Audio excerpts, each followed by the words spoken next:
Good morning. आज मैं आप सभी क्लास 8 के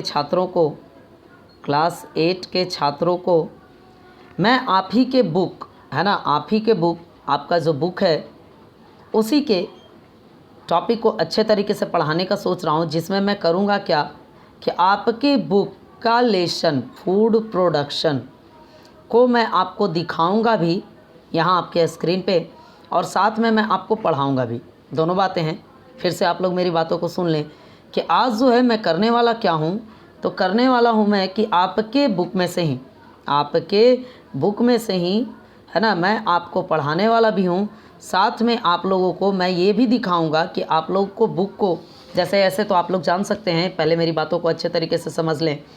आप लोग जानते हैं कि आप लोगों का फूड प्रोडक्शन का 5 या 6 वीडियो आप लोगों को पहले भी मिल चुका है। फूड प्रोडक्शन का 5 या 6 वीडियो आपको पहले भी मिल चुका है। तो अब मैंने क्या सोचा कि आप लोगों में से बहुत सारे बच्चों के पास बुक्स साइंस का अभी नहीं होगा, है ना। ये जो बुक है साइंस का आपके पास नहीं होगा। क्यों नहीं होगा? तो इसका सबसे बड़ा कारण क्या है? लॉकडाउन चल रहा है, और लॉकडाउन में आपको बुक्स मिल रहे होंगे चाहे नहीं भी मिल रहे होंगे। बहुत सारे गार्जियन के पास कुछ पैसों का भी अभाव होगा। तो मैंने ये सोचा कि क्यों ना ऐसा किया जाए कि बच्चों को पढ़ाने के लिए उनके बुक्स को ही दिखाया जाए। तो आइए आज हम आपके बुक में से है ना चैप्टर नंबर फर्स्ट को मैं आपको दिखाऊंगा भी, और साथ में एक एक टॉपिक समझाऊंगा भी। तो आइए बगैर समय को नष्ट किए हुए हम लोग वीडियो को शुरू करते हैं। मैं हूं सूरज प्रकाश और आप लोग देख रहे हैं BVN ऑनलाइन क्लासेस। मैं हूं सूरज सर, आप लोग देख रहे हैं BVN ऑनलाइन क्लासेस। तो आइए बगैर समय को नष्ट किए हुए हम लोग टॉपिक को शुरू कर लेते हैं, है ना। टॉपिक को शुरू करने के लिए हम लोगों को क्या करना है कि आपको सिर्फ ध्यान से देखना है। आपको करना कुछ नहीं है। अब तुरंत कुछ ही सेकंड्स में आपके स्क्रीन पे आप ही लोगों के क्लास का बुक का फर्स्ट एक्सरसाइज देखिए आप लोगों को नज़र आ रहा होगा। मैं उम्मीद करता हूँ कि आप लोगों को ये नज़र आ रहा होगा, है ना, कि आपके बुक का फर्स्ट एक्सरसाइज खुल चुका है यहाँ पे, है ना। आप लोग सभी बच्चों को नज़र आ रहा होगा जिस एक्सरसाइज का नाम क्या है, तो नाम है फूड प्रोडक्शन। फिर से आप लोग थोड़ा सा देख लें, है ना, कि आप लोगों को स्क्रीन पे नज़र आ रहा होगा एक जो है ना क्या है, तो उस लेसन का नाम है फूड प्रोडक्शन। आप लोग के बुक का ही ये चैप्टर है। तो आइए हम लोग बगैर समय को नष्ट किए हुए आज इसी को पढ़ते हैं, और पढ़ने के लिए अच्छे तरीके से पढ़ाई हम लोग करेंगे। तो चलिए यहाँ से देखते हैं। लिखा हुआ है कि we get our food from plants and animals. हम लोग जानते हैं कि हम लोग अपना भोजन जो है प्लांट्स से या फिर एनिमल्स से ही हम लोगों को मिलता है। The practice of growing crops is called agriculture, है ना। पौधे के फसल को बोना यही क्या कहलाता है? तो कहलाता है एग्रीकल्चर। आप सभी छात्रों को दिखाई दे रहा होगा ये सारी चीज़ें, है ना, कि कहलाता क्या है? कहलाता है एग्रीकल्चर कहलाता है। तो ये बातें हैं। अब इसमें से आपको क्या करना है कि आपको देखना है टॉपिक बाय टॉपिक। यहाँ देखिए लिखा हुआ है कि ager means field in Latin, है ना। लैटिन में जो एगर वर्ड है, फिर से आप लोग देख ले वर्ड क्या है, तो वर्ड है एगर। एगर का जो मीनिंग होता है लैटिन में, उसको कहा जाता है फील्ड। उसको क्या कहा जाता है? उसको कहा जाता है फील्ड। आप लोगों को आपके स्क्रीन पे दिखाई दे रहा होगा। While culture means cultivation. Culture means होता क्या है? तो कल्चर मीन्स होता है कल्टीवेशन, है ना। कल्चर का मतलब क्या होता है? तो होता है कल्टीवेशन। आप लोगों के आपके स्क्रीन पे अच्छे तरीके से दिखाई दे रहा होगा, है ना। आप लोगों को आपको साथ में 2 चीज़ दिखाई दे रहा होगा। जो मैं स्क्रीन पे लिख रहा हूँ वो भी दिखाई दे रहा होगा, साथ में मैं आपको जिस लेसन को पढ़ा रहा हूँ वो लेसन भी आपको दिखाई दे रहा होगा। यहाँ लिखा हुआ है कि समटाइम्स द टर्म, है ना, agriculture is loosely use to cover the rearing of animals as well. कभी कभी जो होता है एग्रीकल्चर वर्ड का इस्तेमाल हम लोग रियरिंग ऑफ एनिमल्स के लिए भी करते हैं। रियरिंग ऑफ एनिमल्स के लिए भी करते हैं। लेकिन बात है कि सर आखिर ये रियरिंग ऑफ एनिमल्स होता क्या है? तो इसको मैं समझा देता हूँ। जानवरों के लिए भोजन का बंदोबस्त करवाना यही कहलाता है फीडिंग। इसके बाद उनके लिए आवास का बंदोबस्त करवाना ये कहलाता है शेल्टरिंग, है ना। और उसको ब्रीडिंग करवाने का मतलब है कि उन्हीं जानवरों से उनके बच्चों को जन्म देना, यही कहलाता है क्या? कहलाता है ब्रीडिंग। तो ये 3 चीज़ें हैं जो कि एग्रीकल्चर के अंतर्गत आती हैं। इसके बाद लिखा हुआ है कि usually how ever the rearing of animals is referred to as livestock farming और एनिमल हस्बेंड्री। अब यहाँ से आप लोग देख सकते हैं कि लाइव स्टॉक फार्मिंग आप लोगों को दिखाई दे रहा होगा कि लाइव स्टॉक फार्मिंग और आपका एनिमल हस्बेंड्री और साथ में आपका animal husbandry live stock farming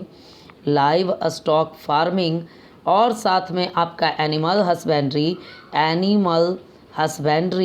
husbandry ये जो दोनों चीज़ें हैं, ये दोनों चीज़ें आती हैं किस में? तो आती हैं आपकी रियरिंग ऑफ एनिमल्स में।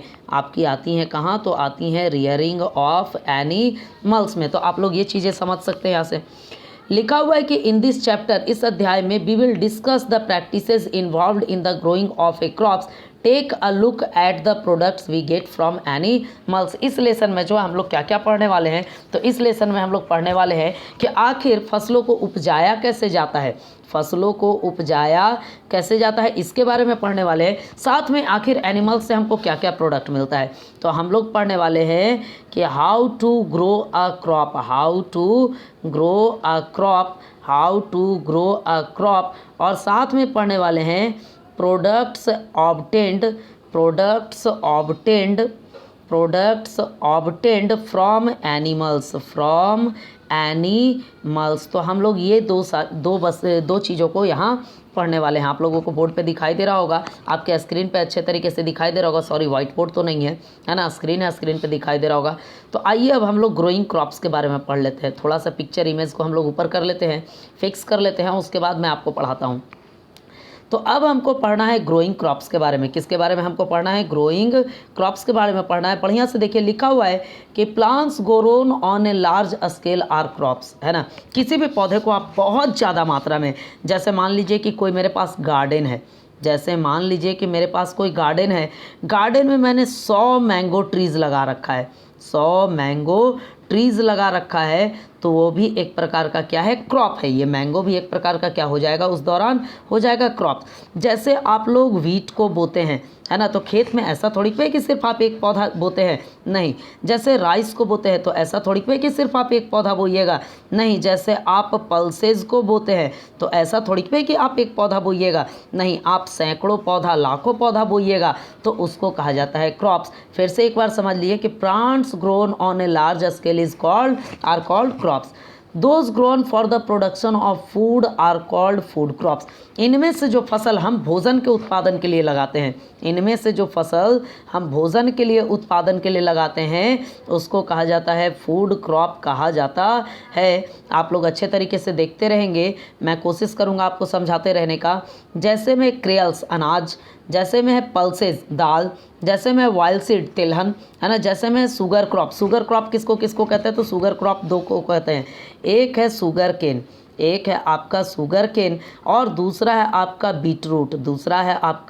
बीटरूट। आपके स्क्रीन पे दिखाई दे रहा होगा, जो भी मैं लिखने का प्रयास कर रहा हूँ, है ना। तो आप लोगों के स्क्रीन पे दिखाई दे रहा होगा सारी चीज़ें। अगर नहीं दिखाई दे रहा है तो आप लोग मुझे मेरे व्हाट्सएप पे कंप्लेन कर सकते हैं कि दिखाई मुझे नहीं दिया।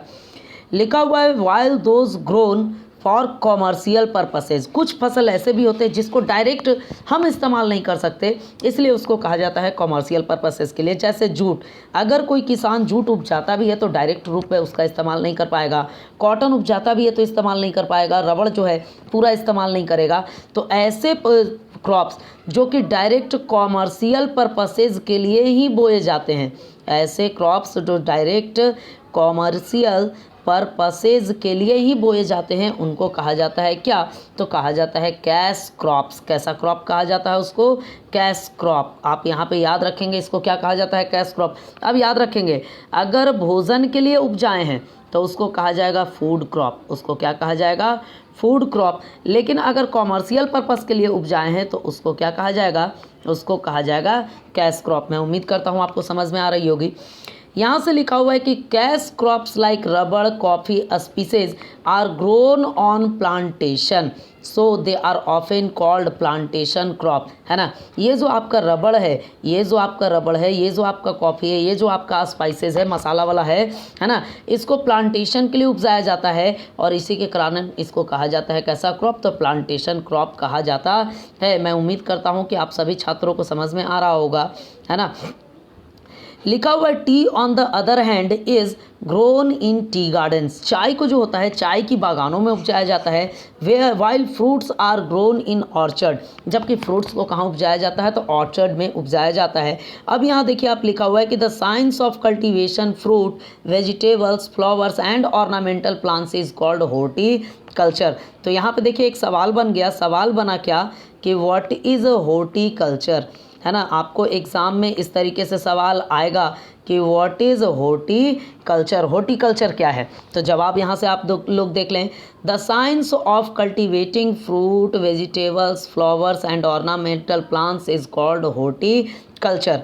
अब यहाँ पे जो लिखा हुआ है क्या कि पहले आप लोग इसको समझ लें कि हम लोग जो प्लांट, जो जैसे में आ गया आपका क्या, तो आ गया फ्रूट, है ना, जैसे में आ गया आपका क्या, तो वेजिटेबल्स, है ना, जैसे में आपका आ गया क्या, वेजिटेबल्स, जैसे में आपका आ गया क्या, तो आपका आ गया फ्लावर्स, या फिर आ गया आपका ऑर्नामेंटल प्लांट्स, ऑर्नामेंटल प्लांट्स। तो इन सभी को उपजाना यही कहलाता है क्या, हॉर्टिकल्चर कहलाता है। यहाँ पे देखिए लिखा हुआ है कि hots means garden, hots, hots means क्या होता है, तो होता है गार्डन। इन सभी चीज़ों पे भी ध्यान देंगे, क्योंकि अगर जो फर्स्ट टर्म एग्जाम होगा कोई गारंटी नहीं कि सिर्फ 20 वर्ड 40 वर्ड का ही क्वेश्चन आए, आपको इस टाइप से भी क्वेश्चन आ सकता है। चलिए अब और थोड़ा सा हम लोग ऊपर चले आते हैं। यहाँ से आप लोग देख सकते हैं क्या कि लिखा हुआ है कि in India crops are also classified on the basis of the season of sowing, है ना। भारत में जो कृषि होता है, खेती जो होता है, वो होता है कौन से बेसिस पे, तो वो होता है आपका ट्रेडिशन के मुताबिक, मतलब सीज़न दर सीज़न। लिखा हुआ है crops like rice jute maize cotton which are sown during the monsoon.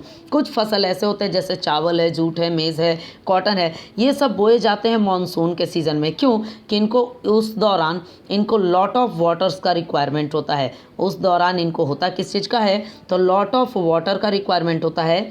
अब लिखा हुआ है कि आर कॉल्ड खरीफ क्रॉप्स, इसी के कारण इनको कहा क्या जाता है, खरीफ क्रॉप्स कहा जाता है। अब यहाँ पे याद रखिएगा आप लोग कि मॉनसून सीजन में जो फसल बोया जाता है उसको कहा जाता है कौन सा क्रॉप, तो खरीफ क्रॉप कहा जाता है। मैं उम्मीद करता हूँ कि आप लोगों के मोबाइल स्क्रीन पे जो मैं लिखता हूँ दिखाई देता होगा।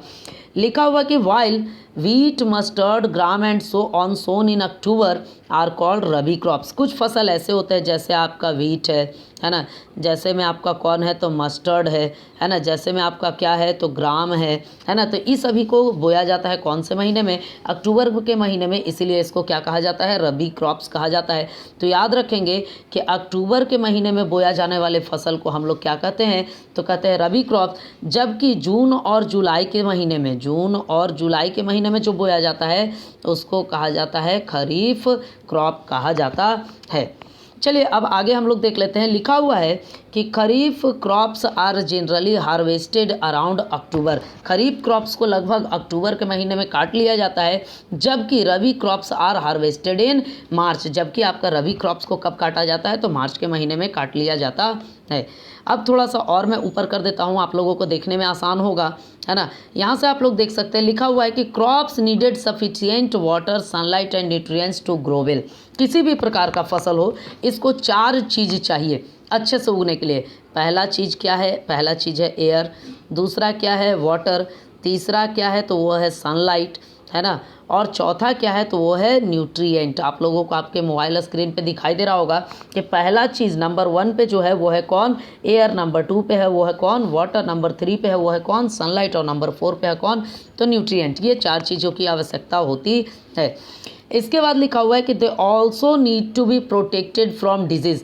फसल को जो होता है बीमारियों से भी बचाना पड़ता है। फसल में जैसे ह्यूमन में डिजीज़ होते हैं, वैसे प्लांट्स में भी डिजीज़ होते हैं, और प्लांट्स को भी डिजीज़ से बचाना होता है। तो इसके लिए हम लोग क्या करते हैं कि हम लोग वीडिसाइड, पेस्टिसाइड्स, इन सभी चीज़ों का इस्तेमाल करते हैं। लिखा हुआ है कि let us see what farmer do to ensure the healthy growth of crop plant. आइए अब हम जानते हैं कि जो किसान होते हैं आखिर एक फसल को अच्छे से उपजाने के लिए वो क्या क्या कर सकते हैं। तो इसके बारे में हम लोग जानेंगे। तो चलिए हम लोग देख लेते हैं यहाँ से।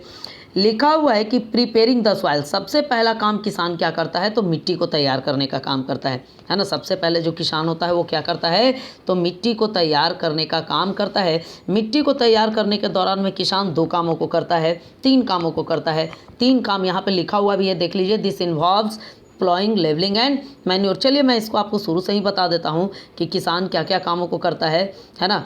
तो इसके बारे में हम लोग जान लेते हैं। लिखा हुआ है कि the first step in the cultivation of crops is the preparation of the soil, है ना। पहला काम जो किसान होता है फसलों को उपजाने के लिए वो क्या करता है, तो वो करता है प्रिपरेशन ऑफ सॉइल। यहाँ पे आप लोग देख लें, मैं लिख भी दे रहा हूँ, प्रिपरेशन ऑफ सॉइल, ये काम किया जाता है। प्रिपरेशन ऑफ सॉइल को किया जाता है। प्रिपरेशन सॉइल में 3 चीज़ें आती हैं। पहली आती हैं प्लॉइंग, पहली जो है वो है क्या, प्लॉइंग। उसके बाद जो है वो है क्या, लेवलिंग, है ना। और सबसे अंतिम में क्या आता है, वो आता है मैन्यूरिंग। तो इन तीनों काम को किसान जो होता है प्रिपरेशन ऑफ सॉइल के दौरान करने का काम करते हैं। आप लोग सभी बच्चों को दिखाई दे रहा होगा स्क्रीन पे, है ना। तो चलिए अब देखते हैं। लिखा हुआ है कि this involves ploughing, levelling and manuring, है ना। ये जो प्रिपरेशन ऑफ सॉइल है इसमें किसान जो होते हैं 3 कामों को करते हैं। सबसे पहला काम जो होता है वो होता है प्लॉइंग का। तो लिखा हुआ है प्लॉइंग, इसके बारे में जानते हैं। यहाँ लिखा हुआ है कि a plough is a farm equipment with a curve blade use to loosen and turn the soil. एक प्लॉ जो होता है ये क्या होता है, प्लॉ क्या होता है, प्लॉ को हिंदी में हम लोग कहते हैं हल। प्लॉ को हम लोग हिंदी में क्या कहते हैं हल। आप लोग देखे भी होंगे, अगर आप लोगों के यहाँ खेती होता होगा तो आप लोग हल देखे होंगे। हल में होता क्या है, एक आयरन का कर्व्ड ब्लेड लगा हुआ होता है, आयरन का कर्व्ड ब्लेड लगा हुआ होता है। अगर आप अगर आप बैल का इस्तेमाल करते हैं खेत जोतने के लिए तो आप देखेंगे वो कर्व ब्लेड लकड़ी वुड पीस में जुड़ा हुआ होता है। लेकिन अगर आप ट्रैक्टर से आपके यहाँ जुताई होती है तो आप देखेंगे क्या कि ट्रैक्टर के इंजन के पीछे लगा हुआ होता है बहुत सारा, है ना, आयरन ब्लेड लगा हुआ होता है, आयरन कर्व्ड ब्लेड लगा हुआ होता है। आप लोग देखे होंगे, अगर आप लोगों के यहाँ होगा ट्रैक्टर और हल होगा तो आप लोग देखे होंगे। लिखा हुआ है it can be pulled by an animal और ए ट्रैक्टर। ये जो होता है आपका प्लॉ, इसको घींचा कैसे जाता है, तो इसको घींचा जाता है एनिमल की सहायता से या फिर ट्रैक्टर की सहायता से इसको घींचा जाता है। In many parts of India ploughs are still drawn by animals. आज भी भारत के बहुत सारे हिस्से में क्या किया जाता है कि आज भी भारत के बहुत सारे हिस्से में ये जो प्लॉ होता है एनिमल्स के द्वारा किया जाता है। Tractors can be used only the fields are large enough and the farmers are rich enough to buy them. Tractor का इस्तेमाल कब किया जाता है, जब आपके पास खेत का जो साइज़ है, खेत का साइज़ वो बड़ा होना चाहिए, है ना। और साथ में इसका इस्तेमाल किसान लोग, कौन किसान करते हैं, तो वैसे किसान जो इसको खरीदने में सक्षम होते हैं, मतलब अमीर होते हैं, वो करते हैं इसका काम। तो ये यहाँ तक कि पेज नंबर 1 में थी। अब मैं कोशिश करता हूँ आपको आगे और पढ़ाने का। आप लोगों के स्क्रीन पे अब आपका पेज नंबर 2 भी दिखाई दे रहा होगा, मैं उम्मीद करता हूँ, है ना। तो आप लोग अपने पेज नंबर 2 पे देखें, आपको यहाँ इमेज दिखाई दे रहा है, ट्रैक्टर का दिखाई दे रहा है। तो ट्रैक्टर जो होता है वैसे किसान परचेज करते हैं, जो होते हैं कैसे, तो रीच होते हैं, मतलब अमीर होते हैं। अमीर किसान इसको प्रेफर्ड कर पाते हैं, साधारण किसान नहीं कर पाते हैं। अब हम लोग जानते हैं कि प्लॉइंग किया क्यों जाता है। तो ploughing लूजन the soil and creates air spaces. Ploughing जो होता है मिट्टी को ढीला करने का काम करता है और मिट्टी के पार्टिकल्स के बीच में एयर स्पेस देने का काम करता है।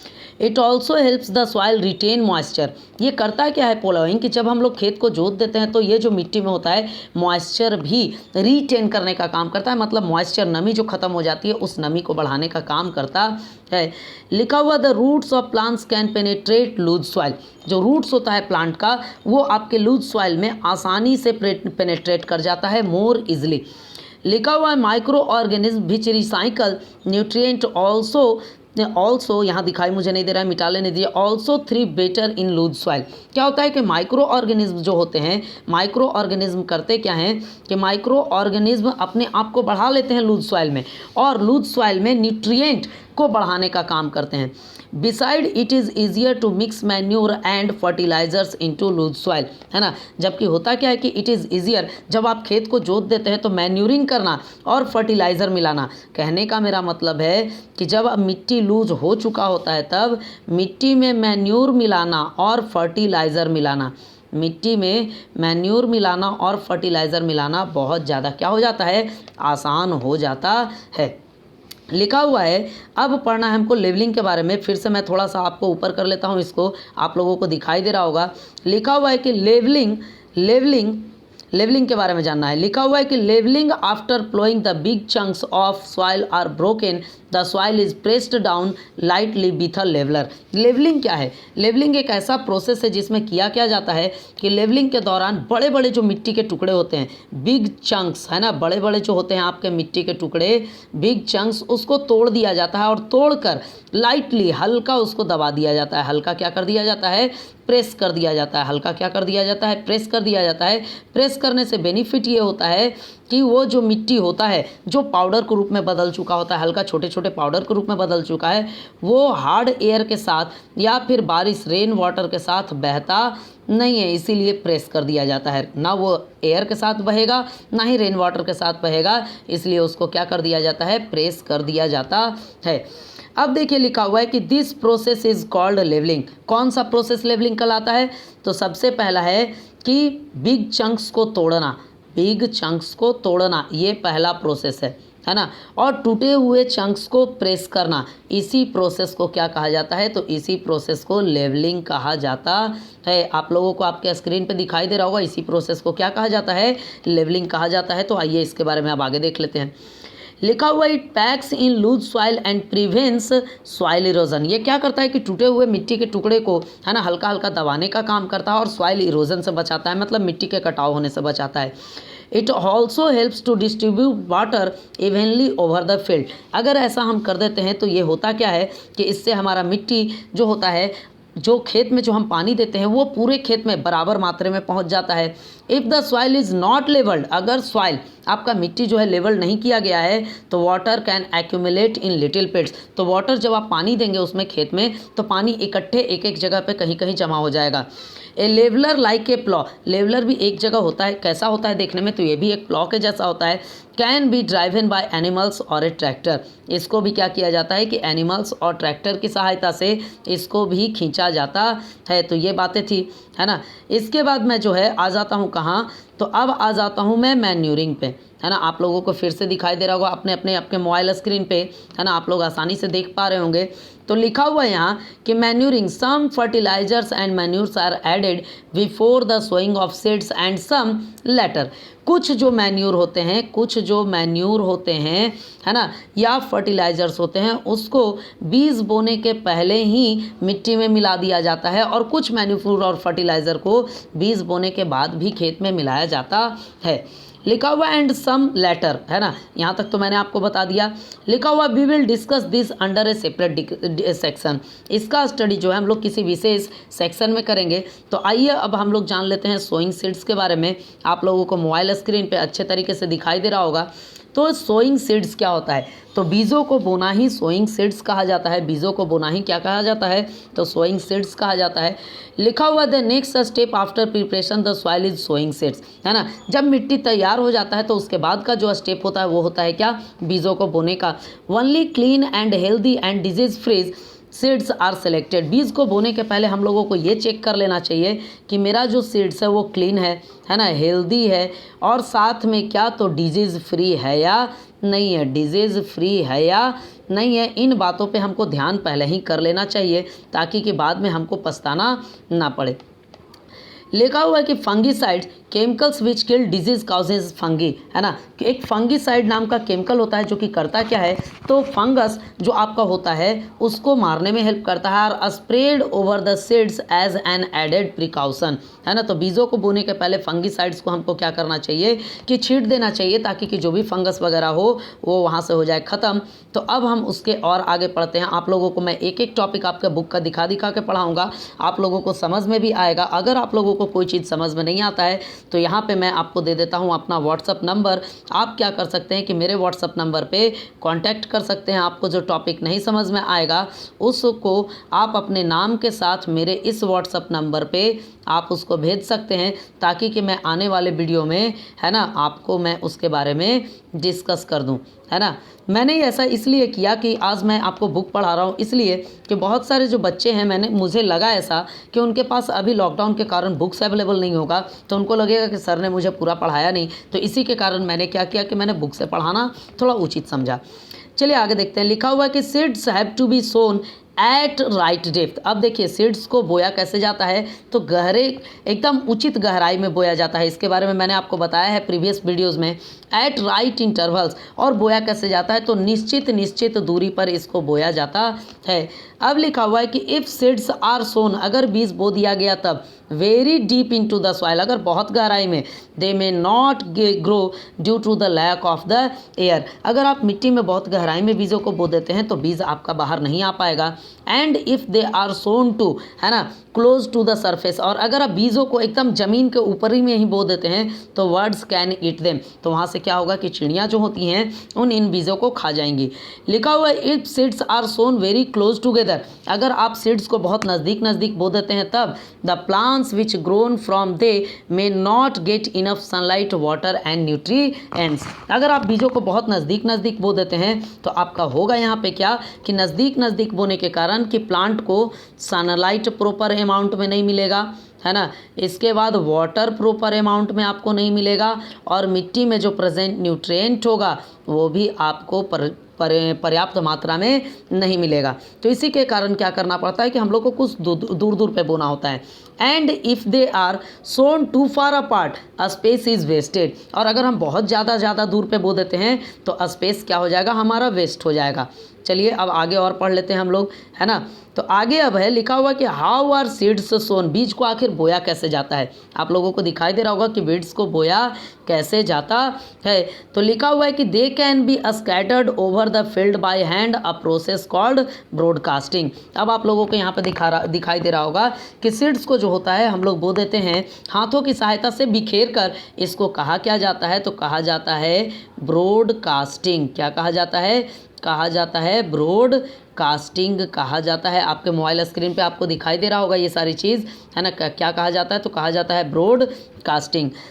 This process is not efficient because it cannot ensure proper spacing between seeds or help so them at the right depth। ये जो ब्रॉडकास्टिंग प्रोसेस है इसकी सहायता से हम ये इंश्योर नहीं कर पाते, मतलब ये अपने आप को नहीं सोच पाते, ये कंफर्म नहीं कर पाते कि जिस बीज को हम बोए हैं वो प्रॉपर स्पेसेस पे है या नहीं है, राइट डेप्थ पे है या नहीं है। तो हम लोगों को करना क्या होता है कि a better way is used to seed drill, हमको इससे बढ़िया एक मशीन आता है जिसका नाम क्या होता है, तो होता है सीड ड्रिल। इसका इस्तेमाल कर लेना चाहिए। इस मशीन की सहायता से हम बीजों को प्रॉपर स्पेस पर हम लोग बो सकते हैं। चलिए अब हम लोग इसके आगे देखते हैं कि क्या है। लिखा हुआ है seed drill has a funnel shaped seed bowl connected to several tubes, है ना। जो सीड ड्रिल मशीन होता है ये फनल शेप्ड होता है। फनल शेप्ड होने का मतलब कि इसमें एक फनल, चलिए मैं दिखा भी आपको देता हूँ थोड़ा सा, आप लोग देख भी लीजिए। ये देखिए ये है सीड ड्रिल मशीन, आपको दिखाई दे रहा होगा। ये जो है ये क्या है, सीड ड्रिल मशीन है। यहाँ पर जो आपको दिखाई दे रहा है सीड ड्रिल, ये जो ऊपर कंटेनर दिखाई दे रहा है इस कंटेनर में सीड्स है। इन कंटेनर में क्या रखा हुआ है, सीड्स रखा हुआ है। इस कंटेनर में क्या होगा कि गाड़ी चलेगी एक निश्चित स्पीड से, तो बीज जो है प्रॉपर स्पेसेस पे आपके खेतों में बोआ जाएंगे। तो ये मैंने आपको दिखा दिया, है ना। अब आगे हम लोग पढ़ने का प्रयास करते हैं। लिखा हुआ है कि as the plough marks furrow along the field the seeds in the seed bowl are released through the tube. जैसे हम लोग प्लाव की सहायता से फ्यूरोज बना देते हैं, जिसको हम लोग आरी कहते हैं, क्यारी कहते हैं इसको, आरी नहीं कहते, इसको क्या कहते हैं हम लोग, क्यारी कहते हैं। कि क्यारी हम लोग जो बना देते हैं उस क्यारी में ये क्या करता है कि प्रॉपर स्पेसेस पे ये अपना सीड्स देने का काम करता है। अब हम लोग पढ़ते हैं ट्रांसप्लांटेशन के बारे में। आप लोगों को मोबाइल स्क्रीन पे दिखाई दे रहा होगा ट्रांसप्लांटेशन। लिखा हुआ है transplantation the seeds of some plants like rice, tomato, onion, chilli are not sown directly in the crop field, है ना। इसमें से जैसे आपका है राइस, जैसे है आपका टोमेटो, है ना, जैसे में आपका है चिली, है ना, जैसे में आपका ओनियन, है ना, ये सारे जो होते हैं फसल, ये डायरेक्ट आपको क्रॉप फील्ड में बोए नहीं जाते। तो इसको पहले बोया कहाँ जाता है, इसको बोया जाता है पहले नर्सरी में। They are just first grown in nurseries और सो सीड बेड्स, है ना, सो स्मॉल सीड बेड्स। इसको पहले नर्सरी या स्मॉल सीड बेड्स में बोया जाता है। When the seedlings have grown a little they are transferred और transplanted to the crop field. जब ये सीड्स जो होते हैं कुछ प्लांटेशन हो जाते हैं, मतलब कुछ पौधे जो होते हैं बड़े बड़े हो जाते हैं, तब इन सीड्स सीड्स को ले जाकर, इन प्लांट्स को ले जाकर इनके मेन क्रॉप फील्ड में बो दिया जाता है। लिखा हुआ this helps the farmer choose only healthy seedlings which is not possible in the case of crops like wheat and millets which are sown directly. ये जो होता है, जैसे राइस बोना है आपको, है ना, ओनियन बोना है, चिली बोना है, तो इन सभी में होता क्या है कि फार्मर्स को फ़ायदा होता है कि अच्छा सीडलिंग्स को वो खुद से चुन सकते हैं, है ना, अच्छे अच्छे सीडलिंग्स को चुनकर अच्छे अच्छे सीडलिंग्स को खुद से बो सकते हैं। यहाँ पे जो होगा अच्छा अच्छा सीडलिंग्स वो आसानी से बो पाएंगे, मतलब कि जैसा व्हीट और मिलेट्स में वो नहीं कर पाते हैं, वहाँ वो यहाँ पर इस काम को कर पाएंगे, है ना। तो ये यहाँ पे बातें हो गई। इसके बाद जो है लिखा हुआ है यहाँ पे कि transplantation also ensure that the seedling are planted with enough space between them to allow them to get sufficient light, water and nutrient. आप यहाँ पे इमेज में दिखाया, आपको देख रहा होगा कि बहुत सारी लेडीज़ जो हैं चावल को बो रही हैं, राइस के पौधे को बो रही हैं। तो इस दौरान वो क्या कर रही हैं कि प्रॉपर स्पेसेस को ध्यान में रख रही हैं, प्रॉपर स्पेस को क्या में रख रही हैं, ध्यान में रख रही हैं। प्रॉपर स्पेस को वो लोग क्या कर रहे हैं कि ध्यान में रख रहे हैं, प्रॉपर डेप्थ को ध्यान में रख रहे हैं, और इस प्रॉपर स्पेस और डेप्थ की सहायता से पौधे को अच्छे तरीके से ग्रो होने में बहुत ज़्यादा हेल्प मिलेगा। कहने का मतलब है कि पौधे को पर्याप्त मात्रा में लाइट मिलेगा। लाइट कौन सा? तो सनलाइट। पर्याप्त मात्रा में क्या मिलेगा? वाटर मिलेगा। और पर्याप्त मात्रा में क्या मिलेगा? तो न्यूट्रिएंट मिलेगा। मैं उम्मीद करता हूं कि आप सभी छात्रों को यहां तक समझ में आया होगा, है ना। तो आप लोगों को होमवर्क में क्या करना है कि होमवर्क में आपके बुक के टर्म्स को होमवर्क में किसको?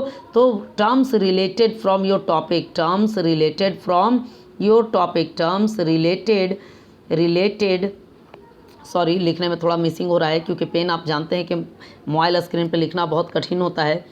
मैं लिख रहा हूँ terms related to book, related to chapter, मैं लिख देता हूँ रिलेटेड टू चैप्टर, है ना। इसको आपको अपनी कॉपी में लिख कर दिखाना है। इसको आपको क्या करना है? कॉपी में लिख कर दिखाना है ना। फिर से मैं बोल दूँ, टर्म्स का मतलब हुआ डिफिनीशंस, टर्म्स का मतलब क्या हो गया?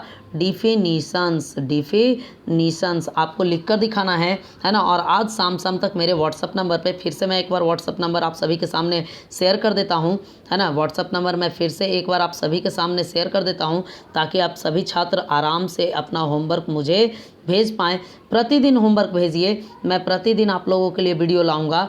कल भी जो है मैं इसी तरीके से आपको वीडियो में पढ़ाने का प्रयास करूंगा। अभी मैं 2 दिन तक आपको आपके बुक पढ़ा दूंगा, उसके बाद फिर मैं बुक क्वेश्चन आंसर भी लिखवा दूंगा। लेसन बाय लेसन मैं आपको समझाने का भी प्रयास करूंगा, है ना। तो आप लोग मेरे वीडियो को देखते रहें, है ना। साथ में अपना रिव्यू ज़रूर दें। रिव्यू देने के लिए क्या करना है कि आपको मेरे व्हाट्सएप पे मैसेज करना है कि मैंने आपको पढ़ाया तो कैसा पढ़ाया, है ना, अच्छा पढ़ाया है मैंने, ख़राब पढ़ाया, इसके बारे में भी आप रिव्यू दे सकते हैं। तो आज के लिए आप लोगों के लिए बस इतना। कल फिर मैं नए वीडियो के साथ मिलूंगा, है ना। थैंक्स। आप लोग घर पे रहें, सुरक्षित रहें। थैंक्स।